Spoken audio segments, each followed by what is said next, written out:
Morning, good afternoon, good evening, good day to everyone out there. We are going to talk about emotional intelligence in communication, which is extremely important if you want to get ahead in English, in your job in English, in your relationships in English, because that is part of social fluency, which helps you become even more fluent, more aware of the language, and more confident speaking the language, even if English is not your L1, is not your first language. Also, the tips that I'm going to be sharing today and the strategies that I'm going to be sharing with you are also things that you can apply to your L1 first language as well. So that's an added bonus. All right, I'm going to go ahead and share my screen and we will get into it.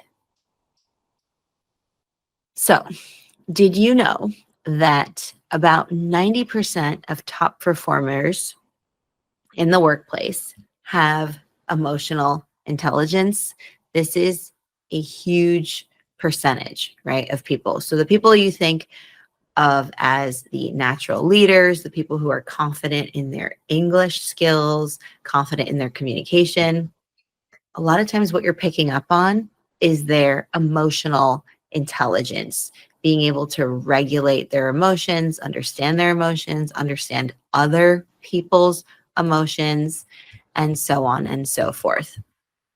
Okay, so what exactly is emotional intelligence? First of all, we have self-awareness, understanding our own emotions, and not just understanding them, but recognizing them, knowing what to label them, what to call a spade, whether you're angry, you're upset, you're happy, you're overwhelmed, you're underwhelmed, whatever emotion it might be, you understand it and you can recognize it.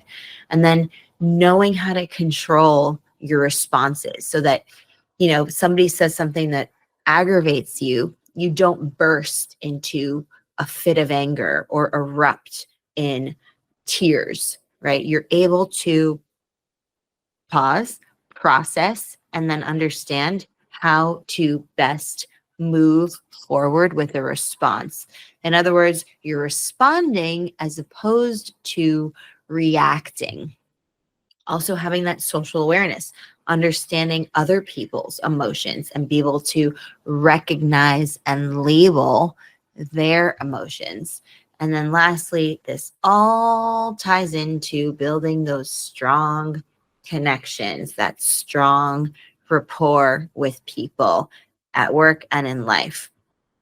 71% of employers value emotional intelligence over the intellectual quotient in the workplace. So EQ is something that's going to help you get ahead. And if you can do this in English, you will be on the map in recruiters' minds, in your manager's mind, in employers' minds. So make sure that you are doing these things for your English as well. Okay, so let's look a little bit at the neuroscience of emotions in communication. So essentially, there's an emotional trigger, right? Something that gets you riled up, triggers you, and your limbic system activates. Then there's a 3-second window, which is the critical response time. It takes 3 seconds to come up with a response, right? After that trigger happens, their response, and 3 seconds, which is not a lot of time. And then you have to make a conscious choice. Are you going to respond, which is the right thing to do, the professional thing to do, the conscious thing to do, or are you going to let your emotions get the better of you and react, which has severe consequences, right? In the workplace setting and also in the social setting. So you really do not want to react. You want to be able to control your emotions, self-regulate, and respond. So we have to understand that sometimes logic is a little bit behind, right? Our emotions can process much quicker than our logic because your amygdala responds before your actual rational mind can catch up. So you hear people talking about the monkey brain, right? That's when your emotions get the better of you and you're not able to think logically, right? We've all had those situations where we said something and then we immediately regretted it because it was hurtful, it wasn't logical. And these can have real consequences, like I said, with your relationships, with your friendships, with your job. So we need to master the emotional intelligence that we can all do. In professional settings, right, some triggers, emotional triggers, might include performance related ones where you're being evaluated or you have an upcoming deadline and you feel really overwhelmed. There might be some interpersonal conflict where you're not getting along with your teammates or your colleagues or your manager, or you feel like you can't talk to them, or there might be some sort of conflict there or tension. Maybe you feel undervalued. You feel like you're not being recognized for your work. So that could be something that triggers. And then also just feeling that sense of overwhelm and just having a really heavy workload and feeling like you are running yourself on empty. 65% of workplace conflicts stem from emotional misunderstandings. And so if we can identify the triggers, we can more aptly manage them, right? If we know what the problem is and what's causing it, we know how to manage it, or we have a better chance at doing so. So here are some great self-awareness strategies that I want to share with you. First of all, emotional pattern recognition. This is as simple as taking a breath, maybe grabbing a sip of water, and notice recurring emotional responses in those specific situations. In other words, how do you tend to react to someone criticizing you? Or how do you react to somebody giving feedback? Or how do you react to, having a lot of work put on your plate? So think of certain situations, and then how do you tend to respond emotionally to these situations? So write those down.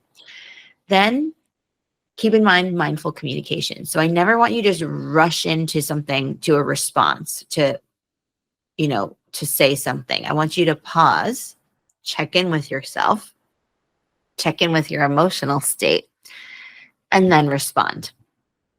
And then I want you to reflect. This is a great practice. You could do this daily. You could do this weekly. You could even do it monthly, although I would really advise more frequent than that. It could be as simple as at the end of the day, when you are, winding down, you have a warm cup of tea in hand, you're thinking about highlights of your day. Also think about your emotional reactions in that day. Were there times where you were, really stable, not too happy, not too sad, right? Or were you really, really happy? Were you really, really sad? Were you really angry? Like, pay attention to those heightened emotions, especially, because that's going to be really telling of certain triggers and certain communication events and social situations that cause those emotions to bubble up. Regular meditation can actually reduce your emotional reactivity by 40%. And it's the consistency that really matters here. Sure, if you have 10 minutes to meditate, great. But if you only have 5, that's also going to do a lot of, it's also going to be really beneficial for you. So just try to do it consistently, and you can kind of squeeze it in with your journaling practice. When we talk about emotional intelligence, we also talk about active listening. So when you're doing this, I really want you to focus fully on the speaker without trying to think about your response, without planning what you're going to say or how you're going to sound, or if you have an accent or whatever it is. Just focus on the speaker. Observe the nonverbals. So tone of voice, the body language, the hand gestures, the facial expressions, the micro expressions, all of these things that are in addition to the words they utter. And then ask some nice open-ended questions that really get to the bottom of certain things where, you're showing understanding, you're checking in with the speaker, you're checking for understanding, you're showing engagement. This is going to go, this will be noticed, right? And then create some psychological safety. So So that's really important. Build trust by showing genuine interest and don't have any judgment. 80% of communication is nonverbal, right? So it's not just the 20%, but it's the nonverbal 80%. So listen in other ways than just with your ears, also with your eyes. Okay, let's talk about managing difficult conversations. I want you to pause and breathe, right? Center yourself. I want you to state your observations, right? Describe behavior without judging yourself or blaming yourself. I want you to share how the situation affects you or affects the team. And then I want you to collaborate, ask for input, and this will help you find a solution together. So these are really important things to think about. Okay, now communication across emotional styles. So you have analytical communicators. They prefer more direct, factual exchanges. They're more concise and specific, and they provide evidence. Then you have intuitive communicators who are really thinking about big picture and possibilities. They might have more creative ways of solving problems, and they start with the vision. And then you have relational communicators, and they provide, they want to build rapport. They want to acknowledge feelings. They share personal stories and emotional resonance. So, of course, culture and personality will create, these kinds of emotional styles in communication. So it's something to be mindful of. Okay, so your mini challenge is to track your communication. And I have this great chart for you to use. So this is something that I want you to do every day, right? And you can even try it every week. But if you really want to take it up a notch, do it every day, because small improvements are going to get you the results that you want. And then lastly, continuous learning is going to help you with your emotional intelligence. We do a lot in the explearning Academy, which is our self-study program. And we also have monthly coaching. So that's something that you can do to take it a step further. Practicing daily, checking in with yourself, practicing mindful responses, and then also find people that you can get feedback from, right? And that will also help you create accountability and promote growth. So just know that emotional intelligence is a superpower, right? It gives you a competitive advantage in any career. So I really want you to think of it as an investment that pays lifelong dividends. And the more you practice, the better you will become at it. And the more socially fluent you will be. All right. So thank you so much for joining me. Good luck. And I wish you a wonderful day. Bye for now, everybody.